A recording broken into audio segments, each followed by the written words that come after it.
Hey friends, welcome to real talk with KD Rathore, जहाँ पर मैं शेयर करने वाला हूँ अनफिल्टर्ड तरीके से किसी स्टोरी को शेयर करने वाला हूँ, रियल इंसिडेंट को आपके साथ शेयर करने वाला हूँ, कहानियों को आपके साथ शेयर करने वाला हूँ। दोस्तों, आज तारीख है 25 जून और अभी बज रहे हैं रात के 11:30 और मैं जो कहानी आपके साथ शेयर करने वाला हूँ जो भी हाल ही में 16 जून को हुई थी, और उस सबमर्सिबल शिप की कहानी मैं आपके साथ शेयर करने वाला हूँ। और उस शिप के अंदर 5 क्रू मेंबर 50,000 फीट की नीचे समुद्र की गहराई में, जहाँ पर प्रकाश की किरण भी नहीं पहुँच पाती, वहाँ पर वे लोग उस जहाज़ जिसका नाम है टाइटैनिक, एक बहुत ही बड़ा जहाज़, उस टाइटैनिक के मलबे को देखने गए थे।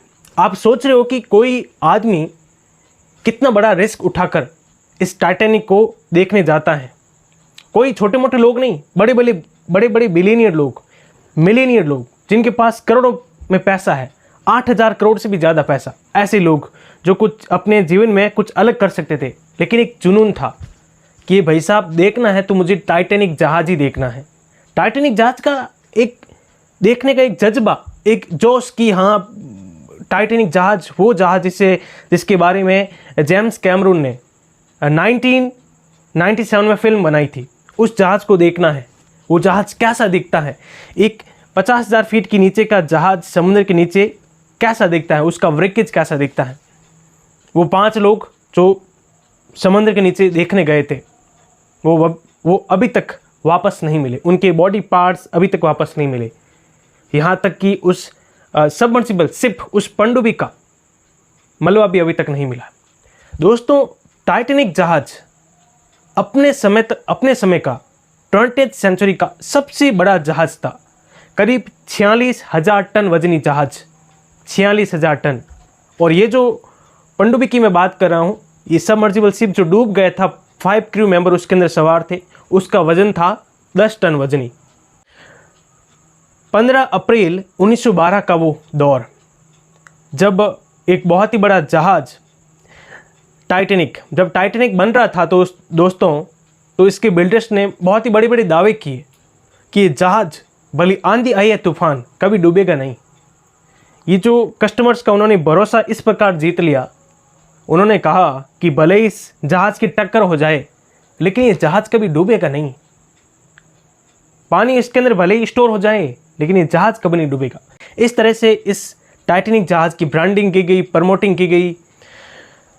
अब ये जहाज़ यूके से न्यूयॉर्क की तरफ जा रहा था, तो बीच में जो आइस लैंड है, वो बीच में है, साइड में आइसलैंड है, और साइड में आपको पता है ऊपर की तरफ जाते हैं तो बर्फ़ भी बहुत ज़्यादा होती है। तो वहाँ की ठंडी ठंडी हवाएं, और बीच में दोस्तों बर्फ़ का पहाड़, धुंध बहुत ज़्यादा थी। करीब 2,200 से ज़्यादा लोग इस जहाज़ के अंदर सवार थे। बहुत ही बड़े बड़े बिजनेसमैन, बहुत ही बड़े बड़े अपने समय के बहुत ही बड़े बड़े लेखक और बहुत ही बड़े बड़े बिजनेसमैन, उद्योगपति, वो सभी इस जहाज़ में सवार थे। उनको एक जज्बा था, जोश था, नया जहाज़ बना था और उन्हें सफ़र का मज़ा लेना था कि ये जहाज़ बहुत ही फुल स्पीड से चल सकता है, बहुत ही फुल स्पीड से। जहाज़ की स्पीड बहुत ज़्यादा तेज़ थी, धुंध थी और दिखाई नहीं दिया, और बीच में एक बर्फ़ का पहाड़, एक बर्फ़ जितना ऊपर होता है उससे कहीं गुना नीचे भी होता है। उस बर्फ़ से, पहाड़ से टक्कर होती है उस जहाज़ की। काफ़ी समय तक वो जहाज़ तैरता है, टाइटैनिक जहाज़ काफ़ी समय तक तैरता है, वाइब्रेशन होता है, काफ़ी ज़्यादा रोटेट होता है, जहाज़ इधर उधर डोलता है। फिर जाकर उस जहाज़ के वज़न की वजह से, वज़न बहुत ज़्यादा था, जहाज़ के वज़न की वजह से उस टाइटैनिक जहाज़ का जो बीच का पार्ट है वो टूट जाता है। यानी कि उस जहाज़ के 2 टुकड़े हो जाते हैं दोस्तों। और उस 2 टुकड़े की वजह से जहाज़ धीरे धीरे पानी के अंदर समा जाता है। 1500 से 17 लोग उस जहाज़ में जो हादसा हुआ है उसमें मारे गए, और सिर्फ 710 लोग ही बच पाए। जो छोटी छोटी नावें थी उसमें वो सवार होकर बच पाए, और कुछ लोग एक ही नाव में, जिसमें 20 लोग ही सवार थे, वो 50 से ज़्यादा लोग सवार हो गए, वो डूब गई। और इस प्रकार सिर्फ 710 लोग ही बच पाए। अपने समय का सबसे बड़ा जहाज़ था टाइटैनिक, RMS टाइटैनिक इसका नाम था। अपने समय का सबसे बड़ा जहाज़, सबसे तेज़ जहाज़, और फर्स्ट अपने पहले सफ़र में ही वो जहाज़ डूब जाता है। इस जहाज़ को अनसिंकेबल का टाइटल मिल चुका था। अनसिंकेबल, ऐसा जहाज़ जो कभी डूब नहीं सकता, क्योंकि दोस्तों उस जहाज़ की इंजीनियरिंग भी ऐसे हुई थी, काफ़ी साल उस जहाज़ को बनाने में लग गए थे। अनसिंकेबल शिप, लेकिन वो शिप अटलांटिक ओशियन में डूब जाता है और कई सालों तक उस जहाज़ को ढूंढने का प्रयास किया। कई सालों तक सर्च ऑपरेशन चला इस जहाज़ को कहीं ना कहीं मिल जाए पूरे समुद्र के अंदर, अटलांटिक ओशियन के अंदर। कई देशों ने मिलकर सर्च ऑपरेशन किया, लेकिन उसकी लोकेशन नहीं मिली।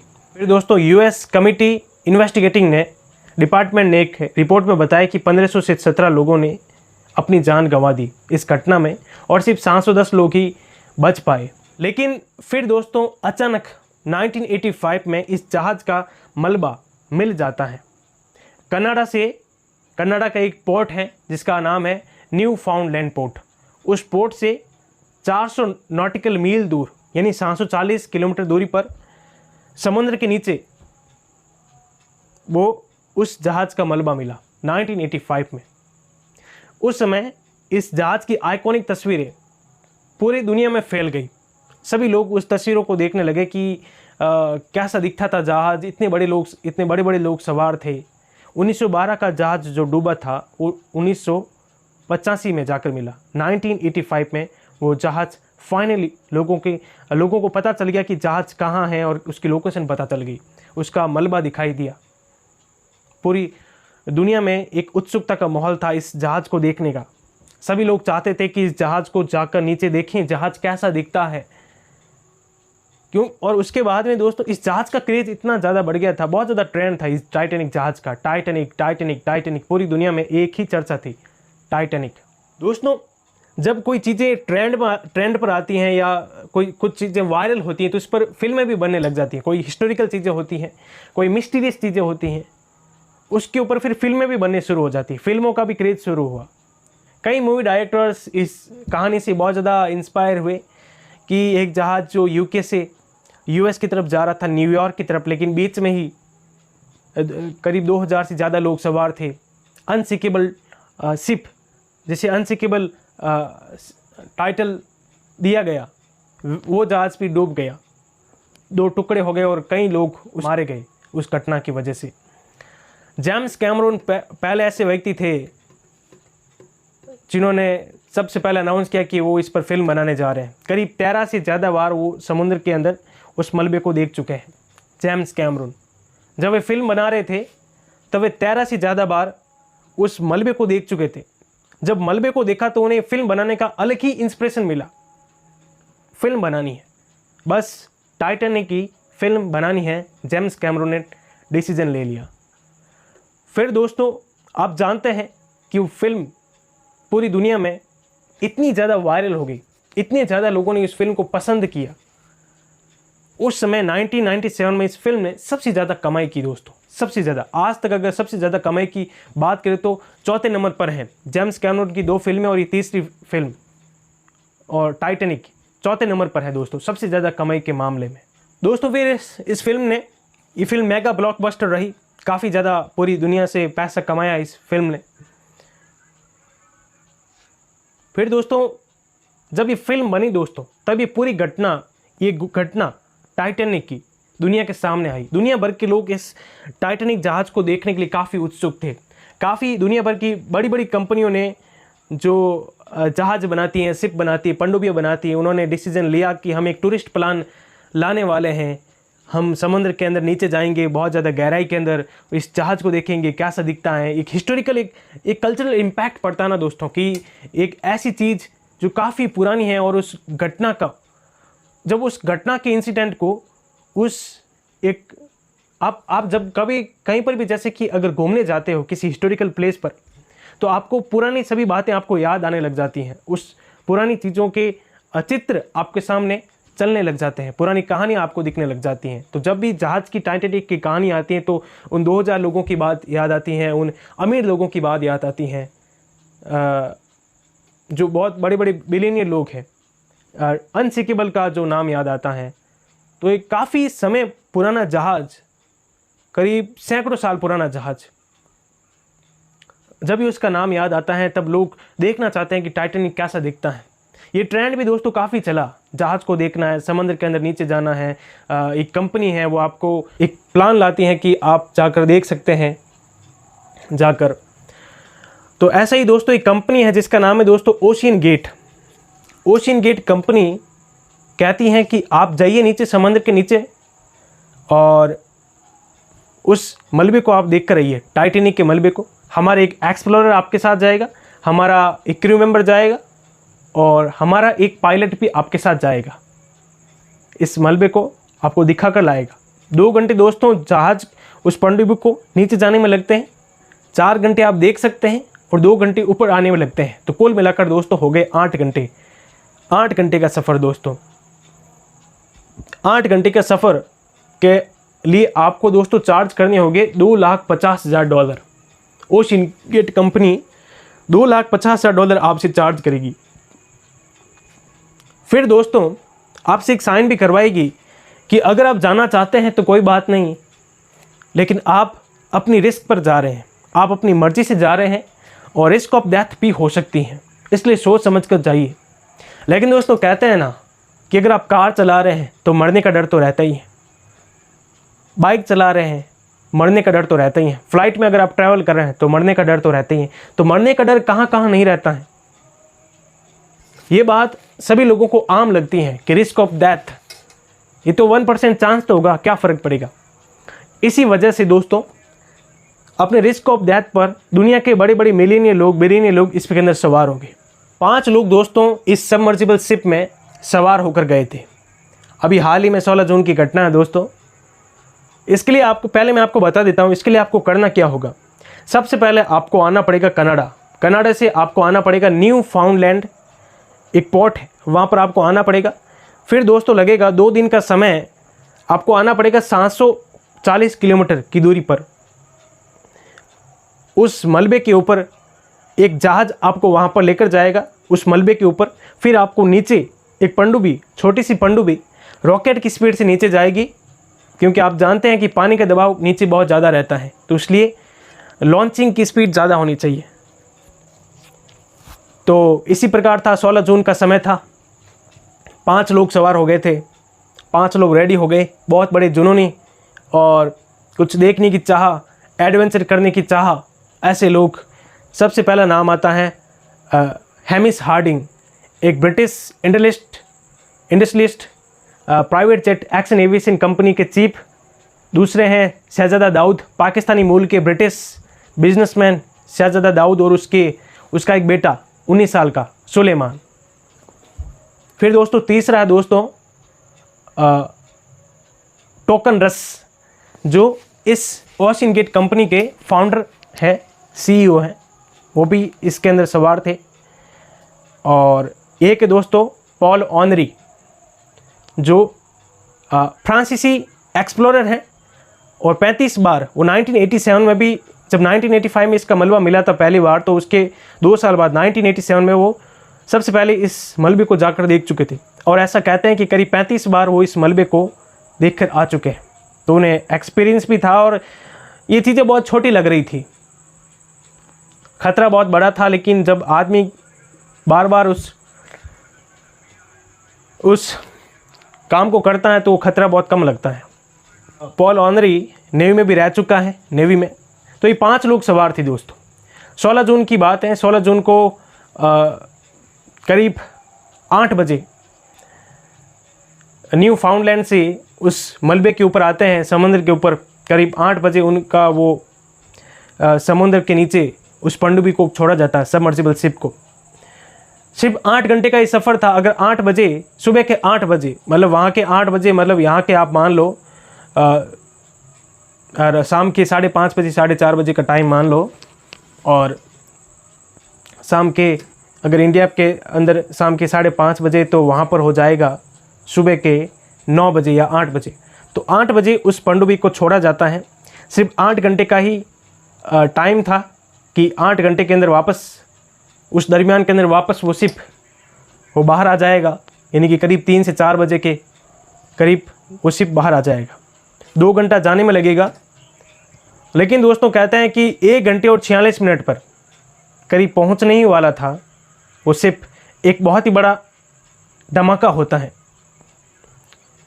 ऐसा कहते हैं बहुत बड़ा धमाका होता है। ये अमेरिकन जो कोस्ट गार्ड है उनका दावा है कि बहुत ही बड़ा धमाका हुआ था और काफ़ी समय निकल गया दोस्तों, कोई रेस्पॉन्स नहीं आ रहा था। एक संपर्क भी टूट गया था उस सबमर्सिबल शिप का। 5 लोग सवार थे, एक ऐसी पनडुब्बी, एक ऐसा कैप्सूल जिसमें आदमी खड़ा भी नहीं हो सकता। आदमी को जाना लेटे लेटे, एक बड़ा सा गोल गोल शीशा लगा हुआ है 50 सेंटीमीटर का, उसके अंदर से आपको देखना है पूरे व्यू को। 4 घंटे आपको घूम घूम कर देखना है कैसा है टाइटैनिक जहाज। उस जहाज को देखकर वापस आना था। सिर्फ 8 घंटे का समय, 2 घंटे नीचे जाना है, 4 घंटे चारों तरफ घूमना है और 2 घंटे ऊपर आने में, तो कुल मिलाकर 8 घंटे। काफ़ी ज़्यादा समय निकल गया, कोई रेस्पॉन्स नहीं आ रहा था। ऊपर खड़े जो जहाज में सवार लोग थे वो काफ़ी ज़्यादा परेशान हो गए, इधर उधर फ़ोन कर रहे हैं, जो अमेरिकन कोस्ट गार्ड को फ़ोन कर रहे हैं, कनाडा कोस्ट गार्ड उनको फ़ोन कर रहे हैं, कोई रेस्पॉन्स नहीं आ रहा है। क्योंकि उस जहाज का कोई रेस्पॉन्स नहीं आ रहा था, इसलिए सभी परेशान हो गए थे। फिर अब ऐसा कहते हैं कि दोस्तों उस जहाज़ का इम्प्लोड हुआ। 2 प्रकार के धमाके होते हैं 2 प्रकार के धमाके होते हैं दोस्तों। एक होता है दोस्तों एक्सप्लोजन, जो बाहर की तरफ होता है जैसे बम फटना, और एक होता है दोस्तों इम्प्लोजन, जो अंदर की तरफ फटता है। एक बोतल को मैं ऐसे हाथ में पकड़कर अगर मैं जोर से इसे क्रैश कर दूं तो ये दोस्तों बोतल है वो पिचक जाती है। तो इसी प्रकार जब कोई बड़ा सा सिलेंडर जब पिचक जाता है अंदर की तरफ तो उसे इम्प्लोजन कहते हैं दोस्तों। हो सकता है उस शिप के अंदर, उस सबमर्सिबल शिप के अंदर बहुत ज़्यादा दबाव पड़ा हो। आप जब किसी समुद्र के नीचे, जब समुद्र का आप जानते हो घनत्व तो बहुत ज़्यादा होता है और दबाव भी बहुत ज़्यादा होगा, तो जब कोई कैन साइज की अगर एक खाली बोतल अगर आप नीचे समुद्र के नीचे, जैसे जैसे उस समुद्र के अंदर नीचे जाएगी, वैसे जाती तो नहीं है, हल्की होती है, लेकिन आप मानो कि जैसे वो नीचे जाएगी वो क्रैश हो जाएगी, वो दोस्तों इम्प्लोज हो जाएगी, क्योंकि उस पर पानी का बहुत ज़्यादा दबाव होगा। तो इसी प्रकार यह घटना इस टाइटैनिक सबमर्सिबल शिप के साथ भी हुई और 5 लोग मारे गए। काफ़ी समय बीत गया दोस्तों, 24 घंटे से भी ज़्यादा का समय हो गया, नहीं मिली। और फाइनली जब अमेरिकन कोस्ट गार्ड ने सर्च ऑपरेशन किया, रात में भी सर्च ऑपरेशन किया, दिन में भी सर्च ऑपरेशन किया, कई दिनों तक सर्च ऑपरेशन किया, फिर पता चला कि उस शिप के आगे और पीछे का हिस्सा दिखाई दिया, बीच का हिस्सा गायब था। और उन्होंने कहा कि इम्प्लोजन की वजह से क्रैश हुआ और इसकी वजह से 5 लोग मारे गए। हालांकि उसके अंदर 96 घंटे का लाइफ सपोर्ट था, 96 घंटे का लाइफ सपोर्ट था, ऑक्सीजन की कोई दिक्कत नहीं थी। हुई दिक्कत टेक्निकल एरर था, कुछ टेक्निकल एरर नहीं कह सकते, उस शिप के कुछ न कुछ उस शिप के अंदर कमियां थी, उसकी वजह से ये घटना हुई है और 5 लोग उस शिप के अंदर मारे गए। आप देख रहे हो दोस्तों, लोगों के अंदर, लोग अपनी रिस्क लेकर भी ऐसा खेल जाते हैं। लोग अपनी रिस्क से एडवेंचर करना चाहते हैं, रिस्क लेकर एडवेंचर करना चाहते हैं, अपनी जान दांव पर खेलकर, रिस्क लेकर किसी भी काम को करना चाहते हैं। अब दोस्तों ऐसा तो है नहीं कि पहली बार वो लोग देखने गए थे, पहली ही बार उस पनडुब्बी को लॉन्च किया था, ऐसा तो है नहीं। कई बार कई कंपनियों ने इस टूरिस्ट प्लान को लॉन्च किया था, कई लोग जाकर आ चुके हैं, लेकिन कहीं ना कहीं तो ओशियन गेट कंपनी की इस पनडुब्बी में कहीं ना कहीं तो कमियां थी, उसकी वजह से ये इतना बड़ा हादसा हुआ। दोस्तों उसका घनत्व इतना ज़्यादा होता है, उसका भार इतना ज़्यादा होता है, समुद्र के अंदर जब आप जाते हैं, समुद्र के अंदर जब कोई पनडुब्बी जाती हैं काफ़ी नीचे 50,000 फीट नीचे, तो उसका भार एक एफिल टावर से भी कहीं ज़्यादा भार उस पनडुब्बी पर पड़ता है। तो इसलिए ज़रूरी होता है कि पनडुब्बी होनी चाहिए मजबूत, टाइटैनिक की कहीं बहुत ज़्यादा स्ट्रॉन्ग होनी चाहिए पनडुब्बी। और ये पनडुब्बी टाइटैनिक और फाइबर से बनी थी, लेकिन कहीं ना कहीं तो दिक्कत हो गई थी इस पनडुब्बी की, इसलिए पनडुब्बी इम्प्लोड हो गई। 5 लोग इस पनडुब्बी के अंदर मारे गए, देखने गए लेकिन वापस नहीं आए। दोस्तों कई लोगों का सवाल यह भी रहता है कि ऐसी क्या ज़रूरत है, लोग इस को देखने के लिए जाते हैं टाइटैनिक जहाज़ को, इस टाइटैनिक जहाज़ को ऊपर क्यों नहीं लेकर आ जाते। दोस्तों टाइटैनिक एक हिस्टोरिकल, आप मान लो कि जहाँ पर टाइटैनिक है समुद्र के अंदर, वो एक हिस्टोरिकल प्लेस है दोस्तों, और हर लोग चाहते हैं कि वहाँ पर उस मलबे को देख कर आएँ, उसको फील कर आएँ, महसूस कर आएँ, देख कर आएँ उसको। टाइटैनिक जहाज़ को ऊपर लाना कोई आसान बात नहीं है दोस्तों, क्योंकि एक टाइटैनिक जहाज़ 46,000 टन वजनी, उसको लाना बहुत ही ज़्यादा, मैं कहूँ ना, इतनी हमारे पास टेक्नोलॉजी भी डेवलप नहीं है कि हम उस जहाज़ को लेकर आएँ। और काफ़ी पुराना जहाज़ जो टूट भी सकता है, और समुद्र के अंदर आप जानते हैं कितना ज़्यादा भार रहता है, कितना ज़्यादा दबाव रहता है पानी का, चाहे कुछ भी हो आप निकाल नहीं सकते अंदर से। चाहते तो इस जहाज़ को निकाल कर, हल्का जहाज़ होता तो उसे निकाल कर म्यूजियम में रख देते लोगों को देखने के लिए, तो दुनिया भर से लोग इसको देखने के लिए आते। लेकिन जहाज़ टाइटैनिक काफ़ी ज़्यादा वजनी, तो बाहर निकालना इम्पॉसिबल है, इसलिए लोग हर साल कई लोग इस जहाज़ को देखने जाते हैं, टाइटैनिक जहाज़ को। दोस्तों टाइटैनिक जहाज़ को देखने गए इन 5 क्रू मेंबर की बॉडी अभी तक मिली नहीं है दोस्तों, ना ही उस सबमर्सिबल शिप का मलबा मिला है, सिर्फ 2 टुकड़े मिले हैं, आगे और पीछे वाले, बीच का हिस्सा नहीं मिला अभी तक, और कहते हैं कि उनकी बॉडी पार्ट्स अब कभी निकाल नहीं पाएंगे। ओशन गेट कंपनी ने भी प्रेस कॉन्फ्रेंस में बता दिया है कि 5 लोगों की मौत हो चुकी है, और कंपनी को खतरा तो रहेगा क्योंकि टूरिस्ट कम आएंगे, लेकिन रिस्क ऑफ डेथ के एग्रीमेंट पर साइन भी करवा दिया है, तो लीगल एक्शन लिया नहीं जा सकता। हालांकि भले कितनी कमियां हो, लेकिन लीगल एक्शन नहीं लिया जा सकता। और दोस्तों जो क्रेज है, इस कंपनी ने साल 2021 में एक ऐसा टूरिस्ट प्लान भी लॉन्च किया था साल 2021 के अंदर, जुलाई 2021 में।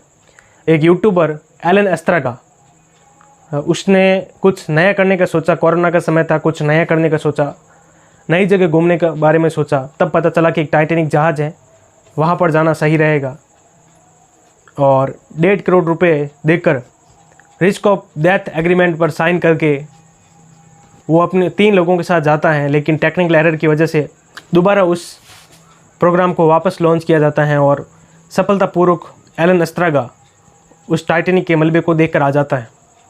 काफ़ी डरा हुआ, काफ़ी सहमा हुआ एलन एस्ट्रागा बाहर आकर प्रेस कॉन्फ्रेंस में बताता है कि आप जब अंदर जाते हैं तो आपको बहुत ही ज़्यादा डर लगता है। आप एक ऐसे कैप्सूल के अंदर जाते हो जहाँ पर आप खड़े भी नहीं हो सकते, एक ऐसा कैप्सूल जो बाहर से ही लॉक होता है, अंदर से आप खोल नहीं सकते, आप सिर्फ खुलेगा तभी जब आप बाहर आएंगे,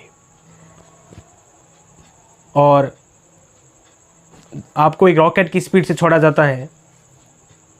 और काफ़ी रोमांचक सफ़र था वो, बहुत ही बड़े यादगार दिन थे उस जहाज़ को देखने के।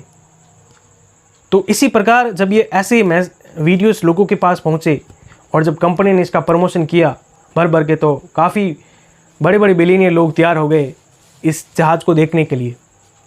और आप जानते हैं कि उन 5 लोगों की मौत हो चुकी है। देख रहे हो, सिर्फ 8 घंटे का सफ़र था, 2 घंटे नीचे जाना है, 4 घंटे देखना है, और 2 घंटे वापस आना है। 8 बजे के करीब गए थे, 3 बजे वापस आना था, 10 बजे के करीब उस जहाज़ के मलबे के पास पहुंचना था, लेकिन 9:46 पर ही उसका संपर्क टूट गया। 16 जून की बात है, और 5 लोगों ने अपनी जान गंवा दी। दोस्तों इससे क्या पता चलता है? इससे ये भी पता चलता है कि लोग, भले कितनी बार घटनाएं हो जाएं, लोग अपनी जान, कुछ ऐसे लोग भी होते हैं जो अपनी जान दांव पर खेलकर अपनी इच्छाओं को पूरी करते हैं। इस घटना से दोस्तों ये भी पता चलता है कि जब बड़े बिलियनियर लोग मरते हैं तब उनकी न्यूज़ सोशल मीडिया पर वायरल होती हैं, और उस वीडियोस पर ज़्यादा व्यूज आते हैं। लेकिन जब गरीब लोग मरते हैं तब उनकी, भले कितने ही गरीब लोग मर जाएं, उनकी न्यूज़ वायरल नहीं होती हैं, उस वीडियोस पर ज़्यादा व्यूज़ नहीं आते हैं, और उन लोगों की परवाह नहीं करते हैं। आप देखिए कि पिछले महीने 298 पाकिस्तानी लोग भागकर, जब पाकिस्तान के अंदर ये बड़ी क्राइसिस चल रही है, आपको पता ही है, 298 लोग, माइग्रेंट लोग एक जहाज़ के अंदर जा रहे थे, वो जहाज़ डूब गया, कई लोग उसके अंदर मर चुके, सैकड़ों लोग उसके अंदर मारे गए, लेकिन लोगों को पता नहीं है। लेकिन आज ये टाइटैनिक सबमर्सिबल शिप का सोशल मीडिया पर काफ़ी ज़्यादा ट्रेंड कर रहा है। 5 अमीर लोग मारे गए, 5 अमीर लोग मारे गए, बॉडी पार्ट्स का पता नहीं है। समुद्र के अंदर टाइटैनिक जहाज़ देखने गए थे, टाइटैनिक जहाज़ की कहानी ट्रेंड कर रही है। और कुछ लोग ऐसे होते हैं जो बहुत ज़्यादा जुनूनी होते हैं, कुछ करना चाहते हैं किसी भी हद तक, मतलब अपनी जान दांव पर लगाकर, अगर उन्हें कुछ करना है तो वो करना है, अगर उन्हें कुछ देखना है तो देखना है। कुछ ऐसे जुनूनी लोग भी होते हैं, बहुत ही बड़े एक्सप्लोरर होते हैं ऐसे लोग, बहुत ज़्यादा एडवेंचरस लोग होते हैं।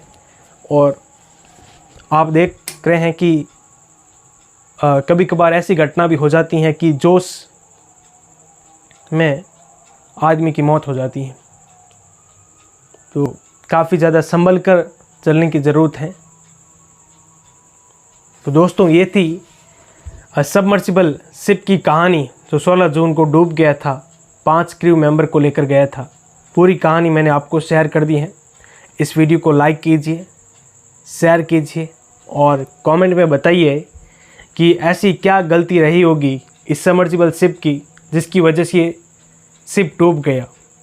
और उन 5 क्रू मेंबर्स के बारे में आपकी क्या राय है कि ऐसे बड़े बड़े लोग जिनके पास इतना ज़्यादा पैसा है, वो अपने पैसे से कुछ भी कर सकते थे, कुछ अलग काम कर सकते थे, लेकिन इतना बड़ा खतरा था फिर भी उन्होंने इस शिप को, टाइटैनिक शिप को देखने का फ़ैसला किया। उनके बारे में आपकी क्या राय है? और क्या हम कभी उस टाइटैनिक के मलबे को निकाल पाएंगे? एक 46,000 टन वजनी, उसके लिए चाहिए दोस्तों बहुत ही बड़ी शिप, बहुत ही बड़ी पनडुब्बी, एक हाईटेक पनडुब्बी। क्या हमारे पास ऐसी कभी टेक्नोलॉजी आएगी कि हम कभी उस जहाज़ को निकाल कर किसी म्यूजियम में रख पाएंगे? दोस्तों, कमेंट में ज़रूर बताइए, वीडियो को लाइक कीजिए, शेयर कीजिए। मिलते हैं अगले वीडियो में। जय हिंद।